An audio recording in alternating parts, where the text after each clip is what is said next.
feel free to use the chat to say hi or let us know where you're from.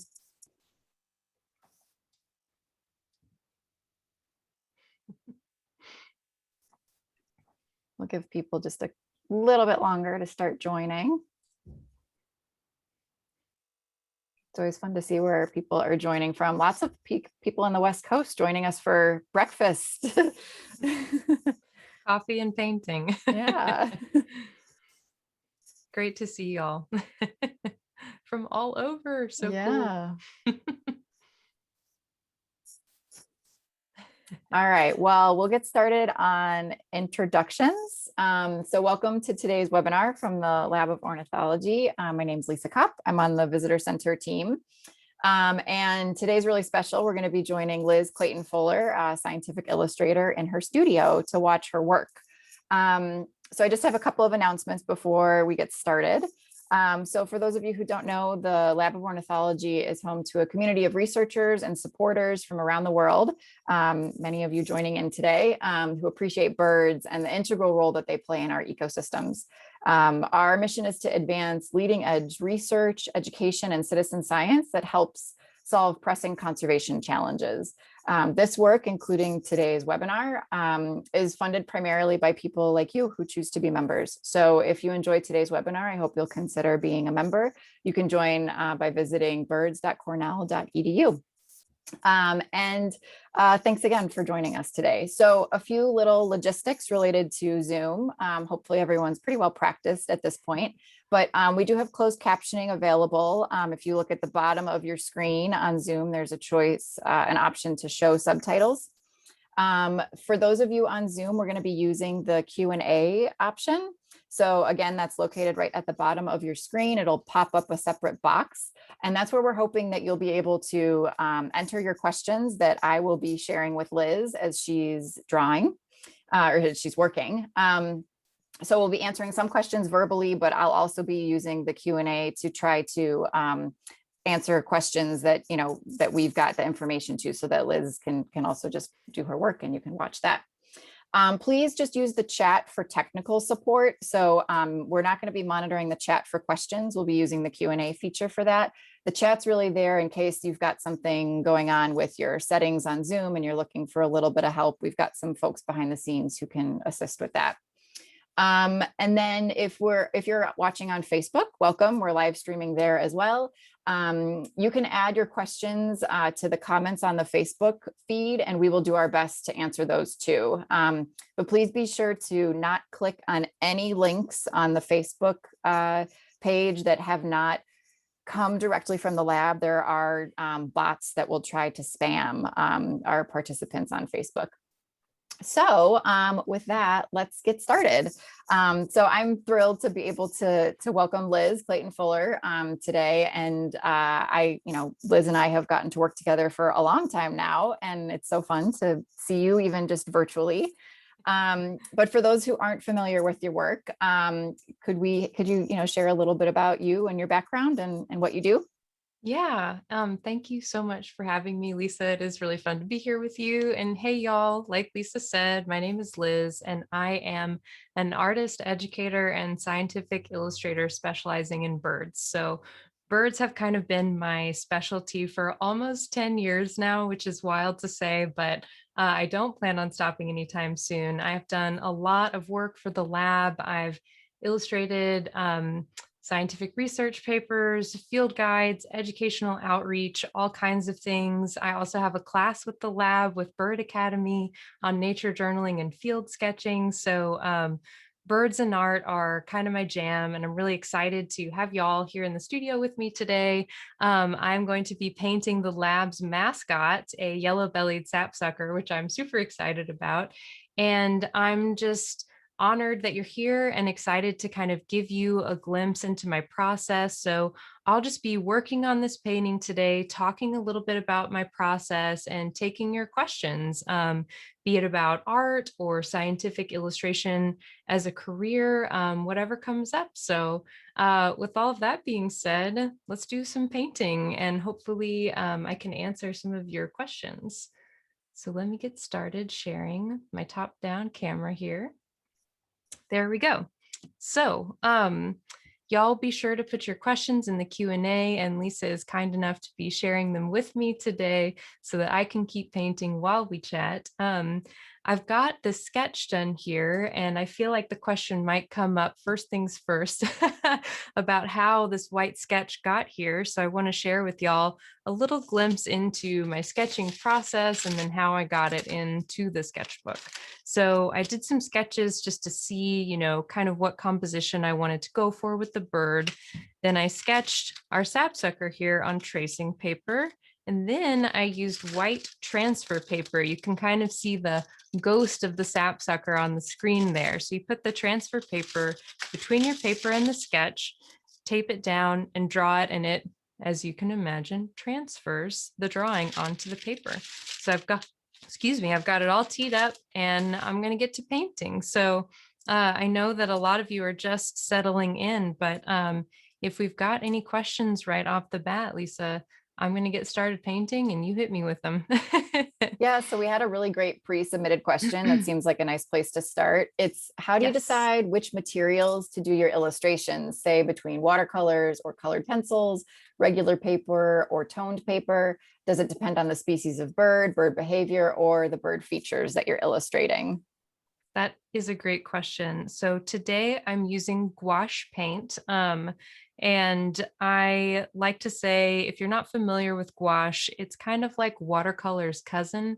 It's a very similar medium, but it's opaque instead of translucent like watercolor is. So I'm using gouache today. And how do I decide on my materials? So I love toned paper because it lets you start with a middle ground. So when you're painting on just plain white paper, you are starting with the brightest, lightest value, right? So when you have toned paper to start, you don't have to work as hard for those middle ground. You can kind of pop in some highlights and pop in some shadows, and then the paper itself is kind of your medium value.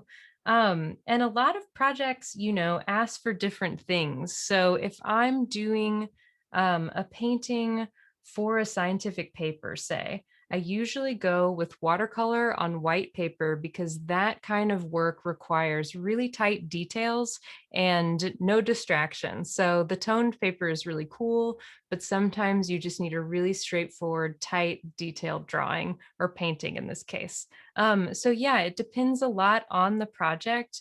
I would say for my personal work, I really, really love the toned paper because it's the most fun.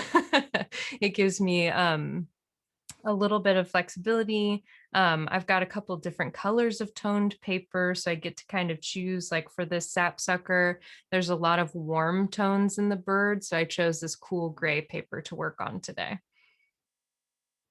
There's a Great couple of question. really great questions related to the process that you touched on with transferring the sketch. Why did you do that transfer instead of direct drawing? Yes, also a great question. So the reason that I like to transfer my sketches is because sketching is a phase that requires a lot of editing, a lot of erasing. I always say the eraser is your friend. There is no harm or shame in erasing or anything like that. And I end up doing it quite a bit during the sketching phase to make sure that I get things right. So the reason that I don't do that on the paper is because paper can only take so much, you know, sketching and erasing and working. So I want to do the working and all of that on a separate piece of paper, get everything refined, and then transfer it sort of cleanly into my sketchbook.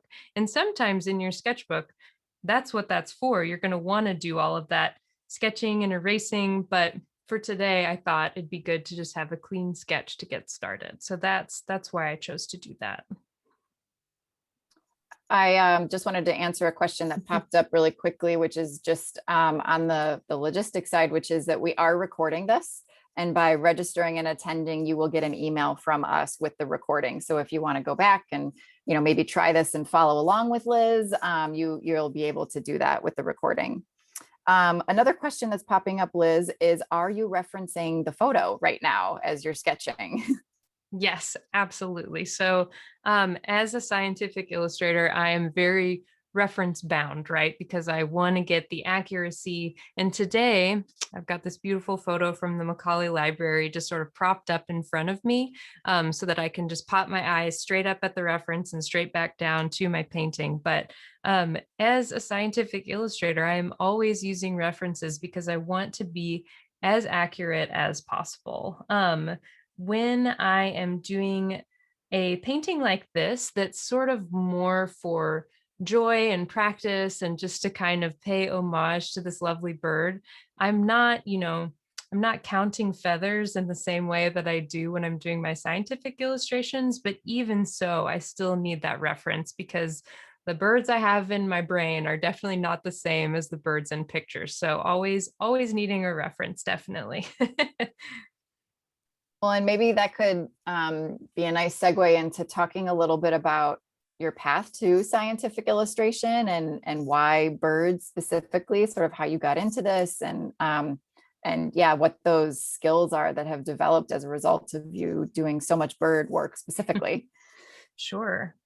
So growing up, I was an artist before I was a birder. And art actually is what ended up bringing me to birds, which I'm forever thankful for. I studied illustration in my undergrad, and I was a little bit, lost as to what is going to be my artistic career. Maybe for a while I thought I would be a children's book illustrator. I wasn't sure. And then I took a scientific illustration class in my undergrad, and I was like, whoa, mind blown. Like, you can just draw all of the beautiful things that exist in nature. Heck yeah, count me in. So for that class, we were asked to sort of choose a focus.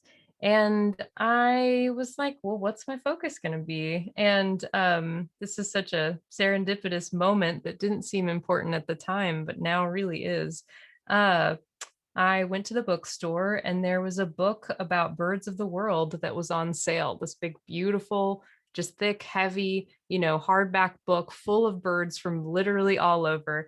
And I was like, oh, birds are cool. Okay. So I got the bird book and I started painting birds just from all over the world. And I was only choosing them because they were beautiful. And as I started painting birds from around the world, I kind of realized, wait a minute, there are birds all over the place. Like, I see birds all the time in my backyard, walking to class. So I started after that painting my local birds, and I have not stopped since. So that was sort of my start, my stumbling into illustrating birds, and I'm so thankful for that dang book. I'm just I couldn't be happier doing this.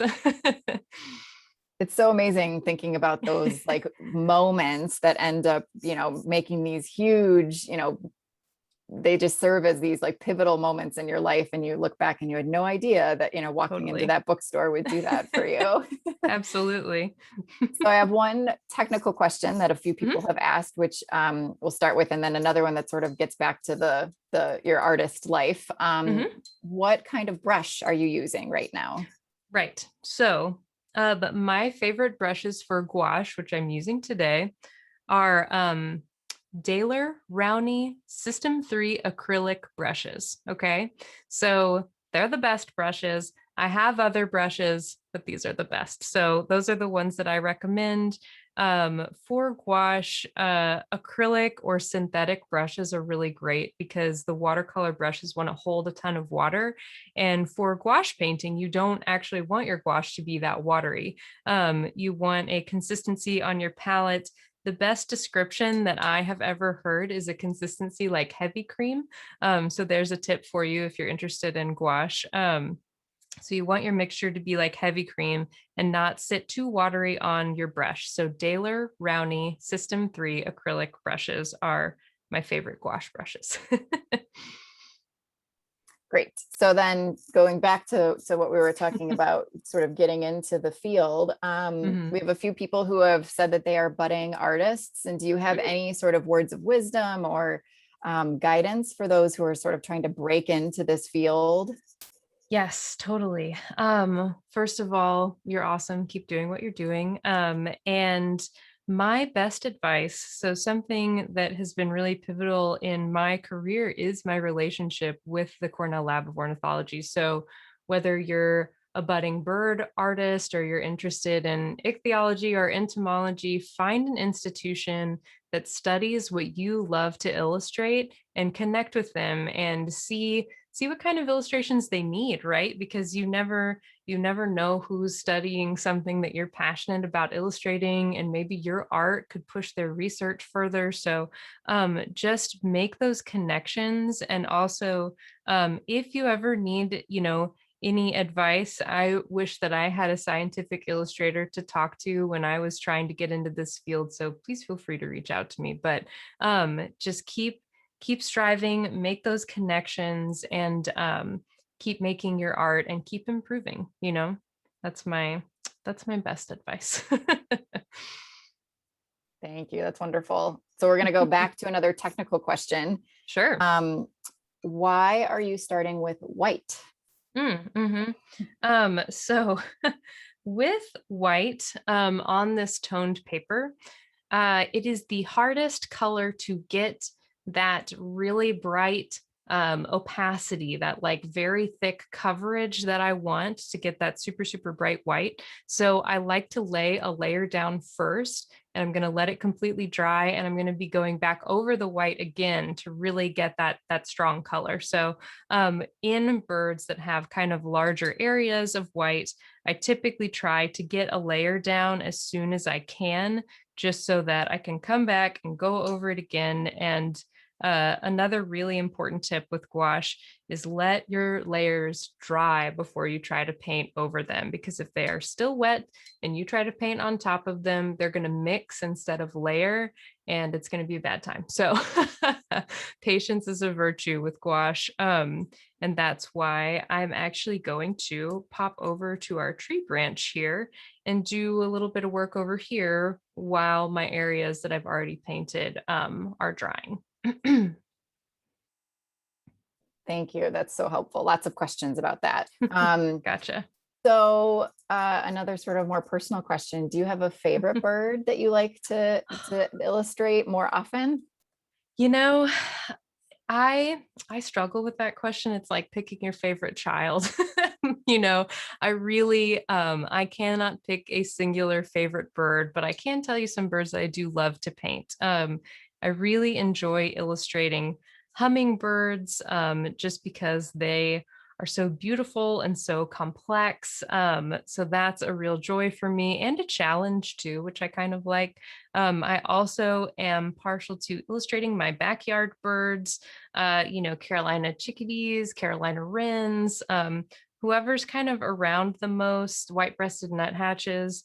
I really do enjoy painting the birds that I see. I have a connection to them, and that makes illustrating them that much more of a joy because it feels like I'm painting a friend in a way.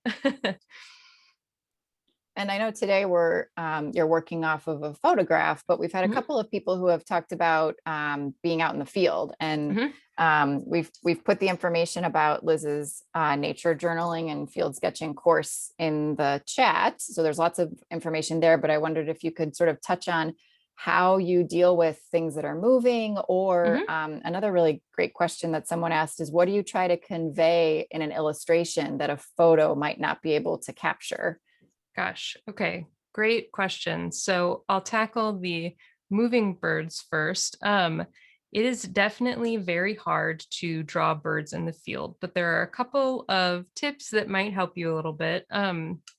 So birds typically kind of go through a cyclical pattern of movement. So if you can be somewhere where birds that are going to be like your feeder, for instance, and set up with your sketchbook, birds will. You think they're kind of flitting around like totally randomly, but the more that you watch them, you'll see these patterns. And what that allows you to do is sort of start a sketch, and then the bird moves, but then they'll kind of come back around to that movement and you can work on that same sketch again. So something that I teach in my nature journaling class is gesture drawing, which is sort of a quick, loose form of drawing that will help you capture those gestures, capture that movement without, being too precious and taking too long. So gesture drawing and watch for that cyclical movement. And I get questions a lot about uh, why is scientific illustration better than photography, essentially, and the thing is that photographers, while incredible, artists in their own right, are limited to what is happening in front of them, right? And as illustrators, we can take references from our experiences in the field, from photos online, from videos, from museum specimen collections, and use that in our work. So we have a flexibility that photographers don't. And there's beauty and value in both things, to be sure, but the flexibility of scientific illustration is what makes it sometimes the right choice for whatever project. And a great question from Facebook related to that is, before you start an illustration, how much research do you do? You mentioned like a bunch of different resources that an illustrator could use. Do you have an approximate time that you dedicate when you're starting something new or doing a bird for the first time? Right. So I always do try to come at new birds sort of with a wonder, of like wanting to learn, wanting to understand. And I think that's why I find so much joy in this work. So, if you ask me to paint a Carolina wren, for instance, it's going to take less research than if you ask me to paint a bird that lives across the world that I've never seen. So the research time varies a lot. But I always want to learn as much as I can, and also as much as is pertinent for what I'm illustrating. Like if I'm just illustrating plumage, maybe their behavior isn't as important to know about. Yeah, I try to be strategic, and I usually end up having, uh, you know, if you could see my computer while I'm working on an illustration, it's like 10 different images of the same bird because I'm taking bits of each for the information that I need. Do you have any go-to resources or locations that you do that, where you've got your screen open, or other, Mm, someone asked if you use field guides, or you did mention museum specimens, and any sort of yes. favorite spots, go-to spots? Yes, field guides for sure. I have a Peterson and a Sibley next to my desk at all times, and I love looking at other scientific illustrators' work to see what did they find important to illustrate about this bird, and kind of take it for my own practice. And the Macaulay Library, which is a resource that the lab provides of photos, is amazing, just to see birds in a lot of different, there's such a variety of photos there. You can see them doing different behaviors. Um, for copyright free references, Pixabay is a great website that has a lot of bird references, because, as an artist, you want to be careful that you're not taking the work of other artists and photographers and using it without their permission. So yes, lots of different areas to find research, and going out into the field and watching is a tremendous resource for sure. That's great. Um, I have some more technical questions here, Mhm, mhm, mhm. which is why did you choose the gray paper, and Mm. that that tone related to the bird that you're painting right now?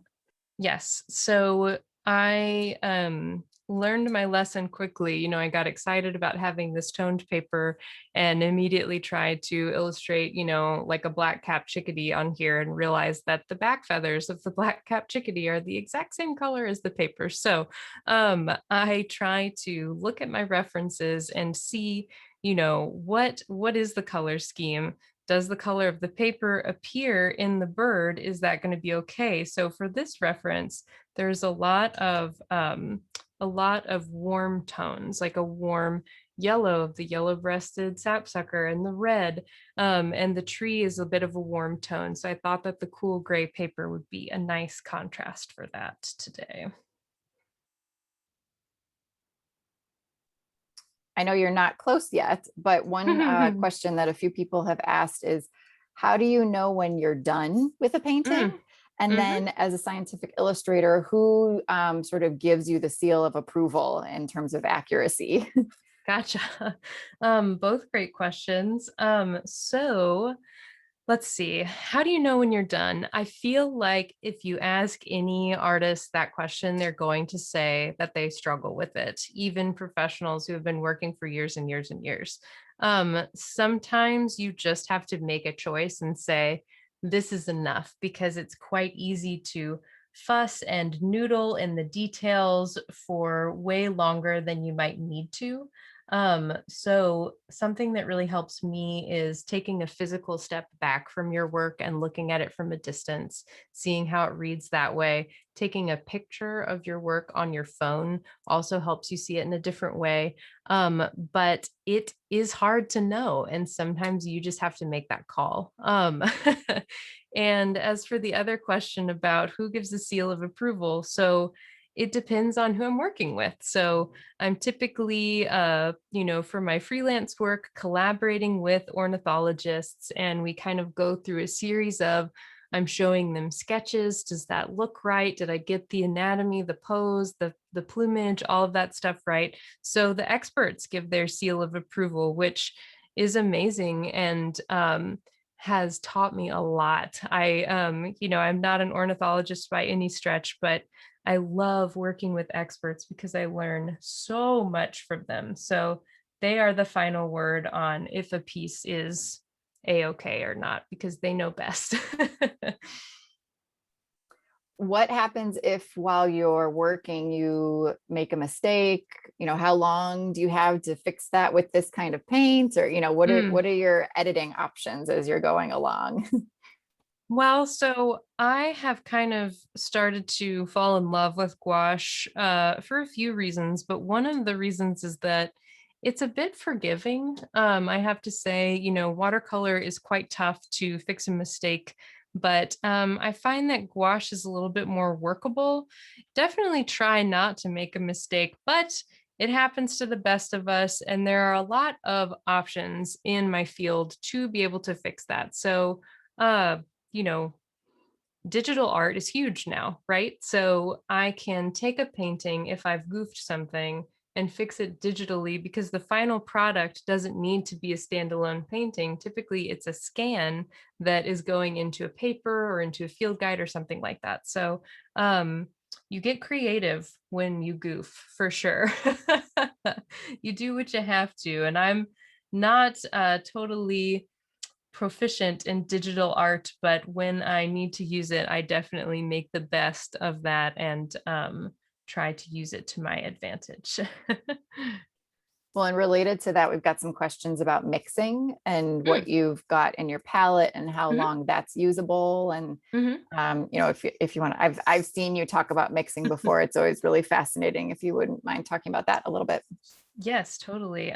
Color mixing is one of my favorite parts of the painting process. I love color theory and trying to achieve that color. It's really, really fun to me. So I will set on top of my palette for, or maybe here for a second, but these are all of the colors in my palette. And they are just kind of cobbled together from what I have. And this palette is amazing. And this is a great question that reminds me.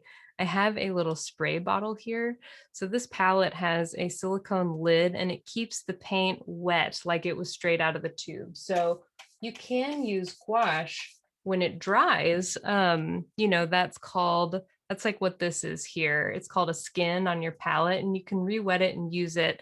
But out of the tube, wet is the most opaque, the strongest the color is going to be. So I really like this palette, and it has a lid that keeps it wet for quite a while. So far, I've had it for maybe 2 months, and I'm very impressed. So big fan of the palette that keeps things wet. And yeah, I And I hope I just put answered the the links. question. I just put the links to those to your palettes in the chat. Perfect.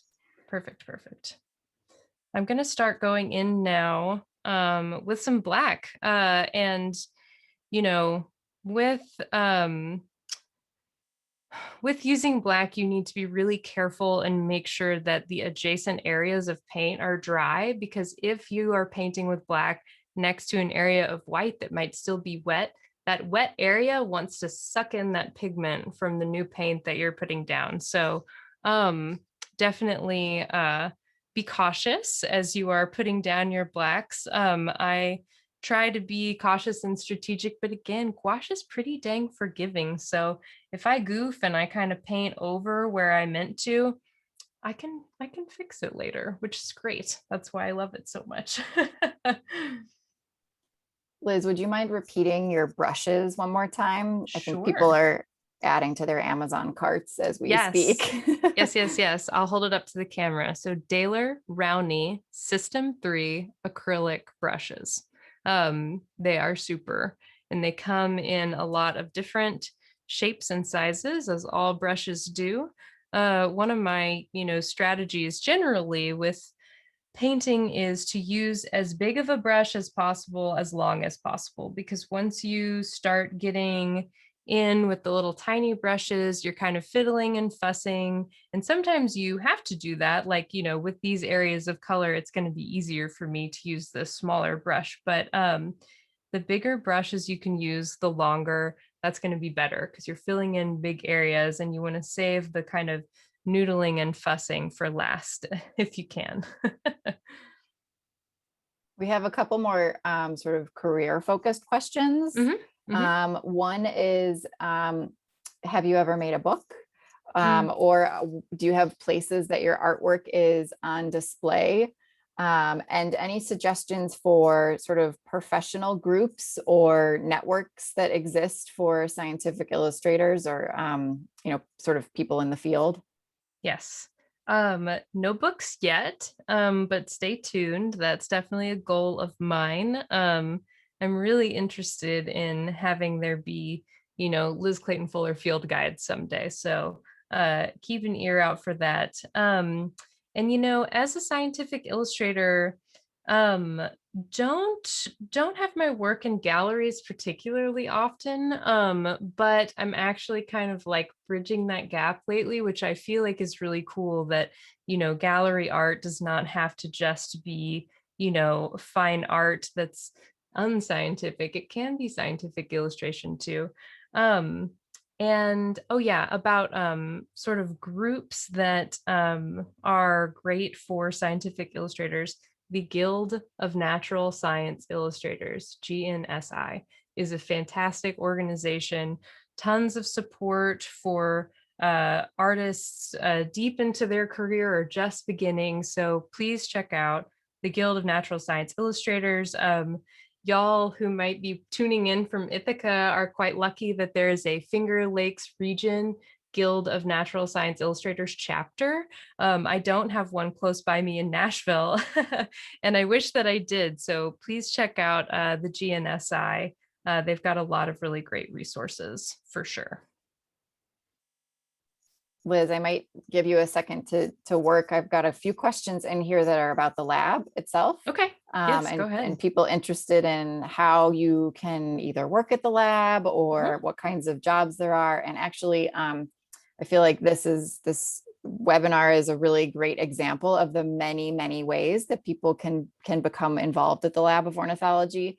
There are a huge number of scientists and researchers at the lab. So that's more of the traditional science track, PhD, master's degree, lots of time in the field and doing, research and data analysis and reporting.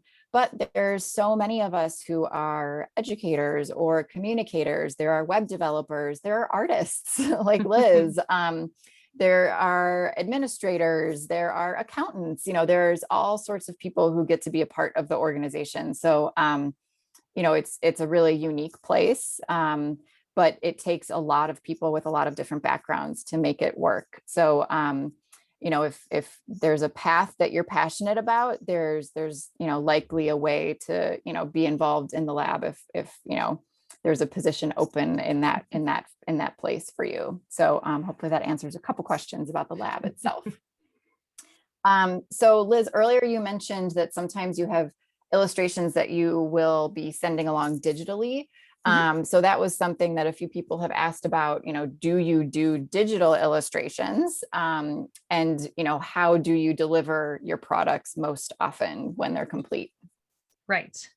So I am a little behind the times. I have not delved into digital illustration very deeply yet. The way that I incorporate the digital realm into my work is that the way that I deliver my finished pieces is as a, scanned and edited for clarity and quality image that is digital and gets sent to my collaborators or clients or whoever it might be. So, yes, I do a high quality scan of my artwork, and even the best scanners don't always get the color right. So I end up dragging that image into Photoshop, doing some editing, making sure everything is looking good and clean, and sending it along that way. So it really is an incredible tool. And I would like to learn more digital illustration, to be sure, but have not had the opportunity to do so just yet. And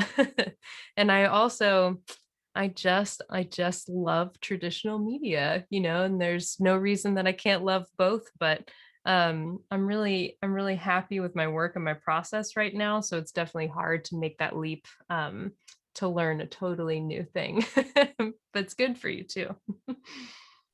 And you mentioned traditional media. Does that include things like colored pencils or charcoal? Are there other things that you work with, or mostly is it paint based? Typically paint. I am a painter at heart. I kind of oscillate between watercolor, gouache, and acrylic gouache, just sort of based on the needs of a project, and what I feel like would fit best, but definitely a painter.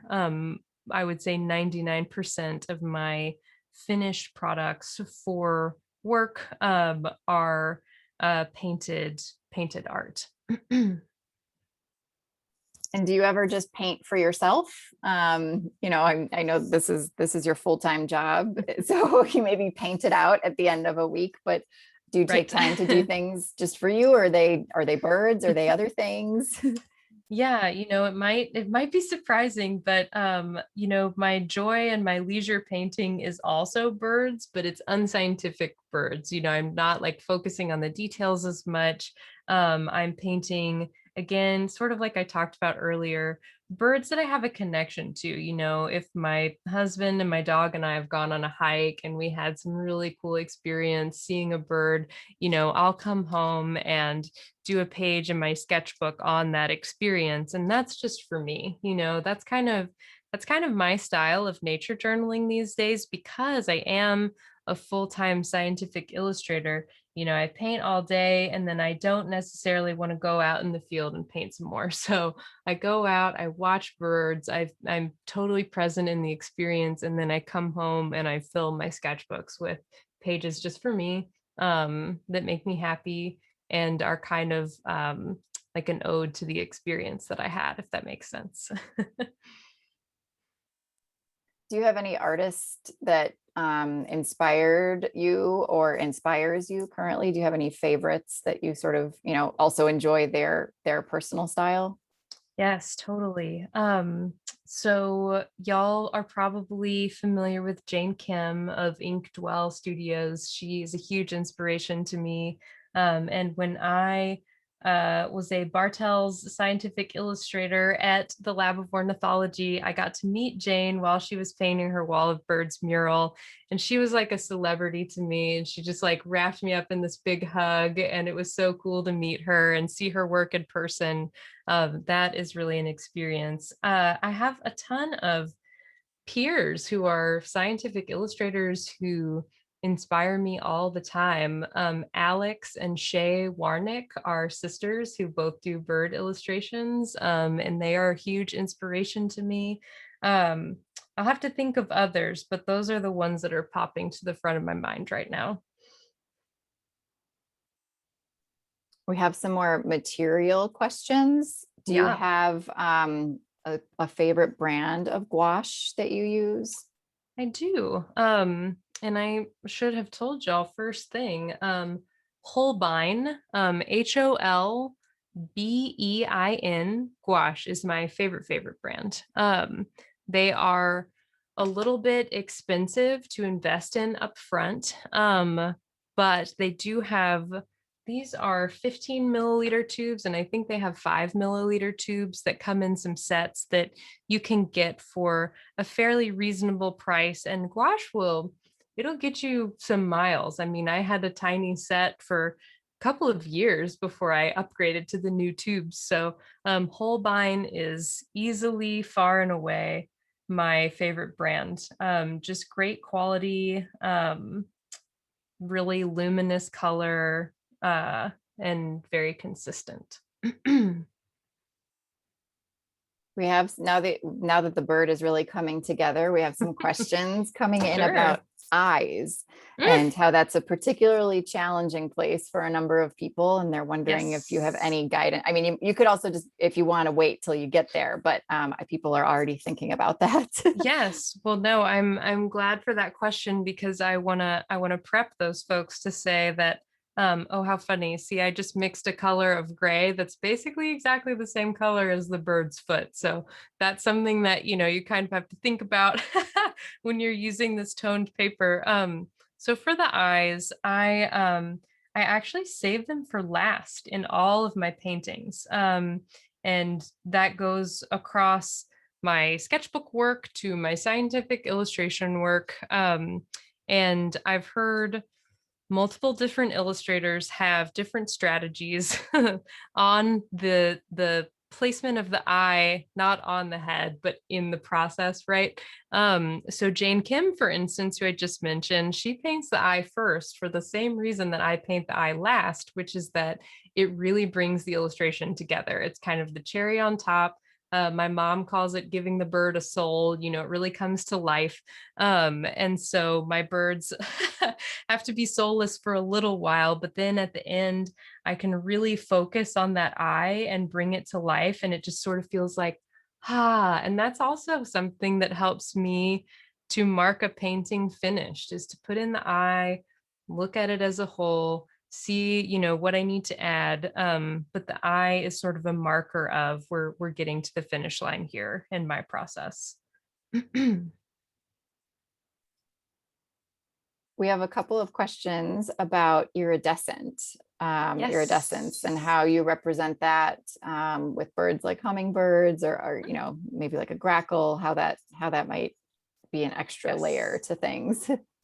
Totally. Iridescence is tough, but what I recommend for it, which is what I recommend for um, drawing generally, is you have to break it down into shapes and colors, right? It's like, oh, iridescence as a concept is super intimidating, but look at the hummingbird's throat or the grackle's feathers and like literally see what colors are there, what are their shapes, how are they butting up against each other, and try to go at it from that approach, thinking of it as colors and shapes rather than, oh, iridescence is super intimidating, because it is. I totally get that. Um, Typically with iridescence, I end up putting really contrasting colors against one another, and that ends up having your subject sort of visually vibrate in that way. But that varies subject to subject. So I would say get to know your subject really well and see what that iridescence calls for, and go from there. I know that I'm watching you from the same angle that everyone else is, and I think I can see that your hand is held up the entire time, which is probably pretty exhausting. But we're wondering, do you ever drag your hand through something that you've just worked on, or how do you manage Totally. that? I do that by accident fairly regularly. Typically at the end of the day, on the side of my hand, I've got some big splotch of paint where I got a little careless, but I'm doing a pretty good job today because there are a lot of people here. So I'm trying not to just dunk my hand in my paint. But a good strategy for that is to try and work, if you're right-handed, work from left to right. If you're left-handed, work a little bit from right to left. So you're not just dragging your hand through where you've worked. And obviously there are times where you just got to do what you got to do and get into those areas where you need detail. But in the beginning, I started with the white over here and then moved right to the branch, had to go back, but, try to work strategically so that you don't have to dunk your hand in your paint. I just scrolled back up to the top of the Q&A list and realized that I missed a question that came up a few times, which is again, back to the materials. What brand of white transfer paper were you using? Or what type Ooh, of, yep. what brand of transfer paper were you using? Yep, I had it right here because I knew it would come up.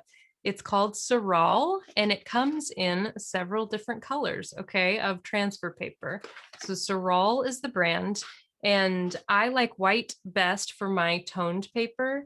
And if you're working on white paper, I would recommend trying blue, red, or yellow, because the graphite colored, the gray color Sorall transfer paper is really, really harsh, and it has a tendency to stain your paper in a way that is undesirable. So you want to transfer your drawing and then you try to erase, and it's just like hunkered down in your paper. So be wary of the gray Sorall, but the other colors have a little bit more flexibility and erasability, and I prefer them. So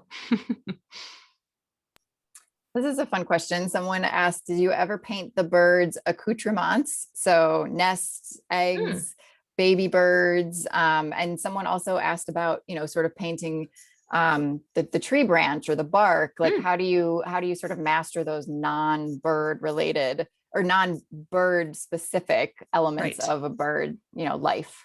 Yes, great questions. I wish I could do a whole sketchbook tour with y'all today, because I love painting nests and baby birds. And occasionally I think to myself, do I love painting branches just as much as I love painting birds? Because similar to birds, branches, gosh, there's so much interest and texture. And sometimes there's like cool lichen, and you can also tell a story like with the branch that the bird is on. So I would say study your accoutrement just as much as you study your bird, because that stuff is really important too. And I often tend to focus on the bird, but I really do love drawing a good branch. So I think that sort of beefing up your skills, what I love to do is go out into the backyard and see what fell on the ground and just take some inspiration from branches that I find, take some pictures. So yeah, sometimes especially in scientific illustration, you don't want to illustrate a bird perched on a branch from a tree that is not, overlapping in the same region as you find the bird. So you have to think about the bird and all things around the bird too, for sure. Liz, I just realized I completely failed at reminding you of the halfway mark. We have about 10 minutes left at this That is point, A-okay. but I see the progress you've made. Yes, So I yes. think we're okay still. I am doing fine. Good. Okay. So there's a question here that, you can always choose not to answer, but someone asked, how do you deal with any self-doubt that you might go through as an artist? Or, are there phases where you're feeling particularly inspired or sort of just a little bit less enthralled with the day-to-day of painting? Yes. Yes, to whoever asked that question, I see you and I feel you. And I think that, heck, I don't know an artist who doesn't go through that. Some days I just feel like I don't got it, and I'm off, and my drawings are off, and my paintings are off, and it comes a little harder. And sometimes you need a little break, get outside, take some deep breaths, and get physically away from whatever work is going tough on you, right? So some space can be really, really important and impactful sometimes. And some time, if you have the ability to take a little time off from drawing, or Honestly, lately, I have found a lot of joy and sort of relief and comfort in just drawing some silly stuff, like just kind of not taking myself too seriously, drawing some little cartoon birds, whatever it is, just to lighten you up a little bit. Because, if you're unhappy while you're painting, you're not going to want to paint. So you've got to make sure that you're taking care of yourself in that way. But yes, I think I'm right there with you some days. And I know we all get through it in different ways, but I hope that maybe some of those tips can help. Thanks for sharing that. It's got to be, it has to be a joy to do something that you're so passionate about, but everyone has their ups and downs no matter what. So Mhm. that makes sense.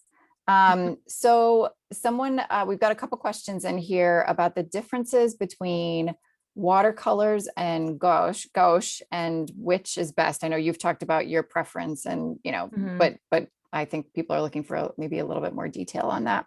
Mhm. Also, I just want to say that I think I mispronounced gouache for years. And the best tip that I have found is gouache like squash, because I was always like gouache, and people were like, it's not that. Um, so gouache like squash, best tip. And, the thing is, some people thrive in watercolor and some people thrive in gouache. I really think that if you like to paint in one, you should give the other a try. I think that you can achieve beautiful, incredible scientific illustration work in both mediums. It does not have to be one or the other. But I was like watercolor woman for years. And then I started gouache and I was like, ooh, wait a second, gouache is great. So I think it just depends on how you like to work. I'm really loving the opacity of gouache and the like strong colors that it brings, but there's also something about the softness of watercolor that you just can't get in gouache, and also wet on wet technique, if you're familiar with watercolor, doesn't really work in gouache. So it just depends on what you are searching for with your medium. So if you have the ability and the access, I really recommend that you try both, because they're both great in different ways. We have a couple of questions about sort of resources for people to, who are beginner artists who are really just trying to learn more and continue Mhm, building their skills. And if you have mhm, recommendations for, either books or courses or, mhm. different options available for them. Sure. Well, not to toot my own horn too much, but I really do love working with beginners, and my online self-paced course with Bird Academy is directed straight at beginners and is designed to be accessible, and not scary, because a lot of times, beginner art classes kind of dive deep too quickly. So I feel like my course with Bird Academy could be a great option for y'all. As far as books go, the Law's Guide to Drawing Birds is also a really accessible book for bird art specifically. If you're a little bit more advanced, you might be interested in the Manual of Ornithology, which is quite a technical scientific book, but it shows all the feather groupings and the feather layerings, and it can kind of push your art to the next level to know about bird anatomy on that level, if that makes sense. And I can also mention that I think some of you may have known about this because you had taken one of Liz's workshops that we've worked with her on. But we are so fortunate. Liz has been offering a series of workshops through the lab. The first one is really just about sort of beginner level sketching called Drawn to Birds.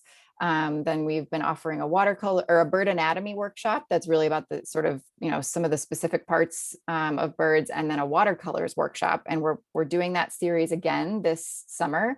And actually, I can put the link in the chat. The Drawn to Birds workshop is on sale today. Oh. It just went on sale at noon. So you can get your tickets to that too as sort of a beginner level sketching course, in addition to the resources that Liz mentioned. Definitely. Liz, we have another really interesting, I'm clearly by the way that I pronounced gouache, I am Yep. not an Yep. artist. So some of these technical questions are really fascinating for me too. So I'm curious, and some others are also about how often you switch out your water Oh, yeah. to keep things clean. Yes. Daily, but not like hourly or anything. I do keep, you can see, 2 reservoirs of water, which is actually kind of a holdover habit from my watercolor days.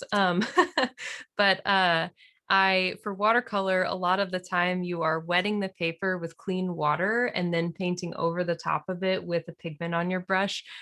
So I don't actually use the clean water for anything when I am using gouache, but I just have the second reservoir anyway. And so when this water gets too murky, I just pop right over to the next one. So um, often, but not wildly often. If I feel like it is inhibiting my ability to clean my brush, then I will change it out. But um, so I'm about to get to the eyeball, and I know we had questions about that because we're already just creeping up on our hour, which I can't believe it's already been that long. But I am going in and I've added the eye ring first, which is sort of like a fleshy circle that sits around the bird's eyeball. It's typically got some texture to it. There are like little lines through it if you look really, really close. And now I am putting in the black gouache for the eyeball itself, and I'm going to let it dry, and I'm going to pop a really nice bright highlight in the eye. And that's my biggest tip for bringing a bird to life, is that highlight, because right now, okay, sure, it's a bird, but they kind of look a little dull. So the highlight is going to really bring things together. But again, you've got to be patient and let your gouache dry. So while I'm doing that, I'm going to go around with my little skinny brush and kind of add some feathery texture bits that I couldn't get, with my bigger brush while we're here. But the highlight is going to really bring it together. And I'll ask now before it shows up, do you have information on that brush that you could share with us? Yes. Well, so this is this is a brand called Black Gold. It's really not my favorite, but sometimes this is another sort of tip for myself that maybe y'all could use too, is that when I am doing art that is not scientific illustration and I am trying to take myself less seriously and loosen up, sometimes I will use kind of crummy brushes with the purpose of like, I can't take this too seriously. This brush is so goofy. So I again still recommend the Daler Rowney. They have liner brushes like this. So if you want a nice liner brush, stick with that brand. Great.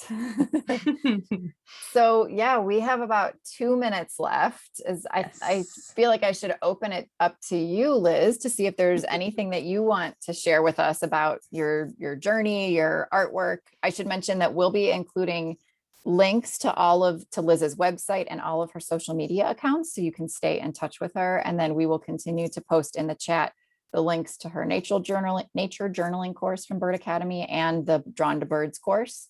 Yes. But Liz, what have I missed, or what have we all missed collectively as an audience? Honestly, y'all have asked such wonderful and thoughtful questions today. I'm just really honored that you spent your time with me this Friday afternoon, and I do hope that you'll connect with me on social media. And if you decided to do some drawing with me today, please share it with me. I would love to see it. I post most regularly what I'm working on Instagram if you're on there. And yeah, I would just love to connect with y'all and really appreciate you sharing your time with me today. It's been really fun and it went by too fast. So now that we're on the last minute, I'm going to pop the highlight in the eye. the cherry on top, if you will. But this has been a joy, and you know, honestly, if we were here for another hour, I might keep fussing with it, but sometimes it's good to have an ending to things, like we talked about earlier. Okay, so I've got my gouache on my brush, and sometimes it's like a perfect circle. Sometimes it's like a more organic shape that's the highlight, but it really brings a lot. So I'll pop the highlight in the top, and then sometimes I'll take like a lighter gray, or if I'm thinking this bird is in the forest, maybe even a green, and I'll just put like a little sort of circular shape on the bottom too. And let me hold this up so that you can see a little better, because I know that we're a little bit far away, but I hope you can see the highlight a little better. And yeah, just gosh, thank y'all so much. And if you've got any like lingering questions, you know where to find me on social media and my website. And I've got some bird art in my online shop. If you're like, this rules, please check it out. And yeah, it has just been such a joy having y'all in the studio today. So thank you very much. Thank you, Liz. It's incredible to watch how you can make something so beautiful and answer all of our questions at the same time. So thank you for this. And thank you everyone for joining.